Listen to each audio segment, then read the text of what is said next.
తెలుగు రాష్ట్రాల్లో పలుచోట్ల వర్షాలు దంచి కొడుతున్నాయి. ఏపీలోని అనంతపురం జిల్లాలో భారీ వర్షం కురుస్తుంటే తెలంగాణలోని ఉదయమే పలు జిల్లాల్లో వర్షం మొదలైంది. కొన్ని ప్రాంతాల్లో భారీ వర్షం కురుస్తోంది. ఏపీలో అనంతపురం జిల్లాలో వర్షం కుమ్మేస్తోంది. రాత్రి నుంచి కురుస్తున్న వర్షాలతో పలు కాలనీలు జలదిగ్బంధంలో ఉన్నాయి. ప్రజాశక్తి కాలనీలోకి నీరు ప్రవేశించింది. ఇంట్లో ఉన్న వారిని అగ్నిమాపక సిబ్బంది, స్థానికులు బయటకు తీసుకొస్తున్నారు. ఇక కోస్తాంధ్ర యానాంలో అక్కడక్కడ భారీ వర్షాలు కురుస్తాయి అని వాతావరణ శాఖ తెలిపింది. మరికొన్ని చోట్ల తేలికపాటి నుంచి ఓ మోస్తరు వర్షాలు కురుస్తాయని వాతావరణ శాఖ తెలిపింది. ఈ సమయంలో పిడుగులు పడతాయని, ఉరుములు మెరుపులు బాగా వస్తాయని చెప్పింది. గాలి వేగం గంటకు 30 నుంచి 50 కిలోమీటర్లుగా ఉంటుందని వివరించింది.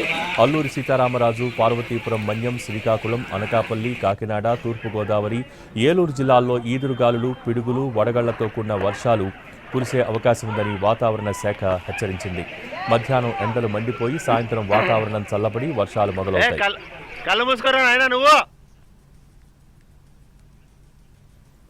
తెలంగాణలోని పలు జిల్లాల్లో వర్షం మొదలైంది. కొన్ని ప్రాంతాల్లో భారీ వర్షం కురుస్తోంది.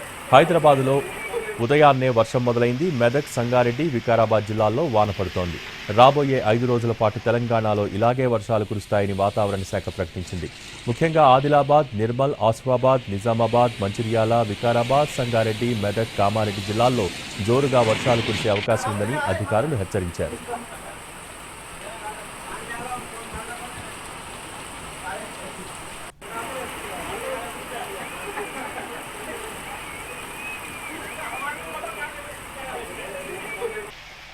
పన్నెండు జిల్లాలకు ఆరెంజ్ అలర్ట్, మరో 20 జిల్లాలకు ఎల్లో అలర్ట్ జారీ అయ్యాయి.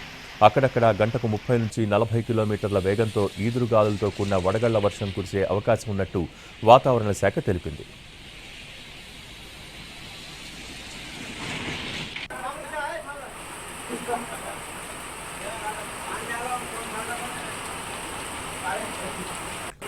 హైదరాబాద్లో ఉదయం నుంచి వర్షం కురుస్తోంది. నగరంలో పలు చోట్ల భారీ వాన పడుతోంది. సికింద్రాబాద్, రామంతపూర్, ఉప్పల్, తార్నాక, జూబ్లీహిల్స్, బంజారాహిల్స్, ఓల్డ్ సిటీ, చింతల్ తదితర ప్రాంతాల్లో వాన కురుస్తోంది.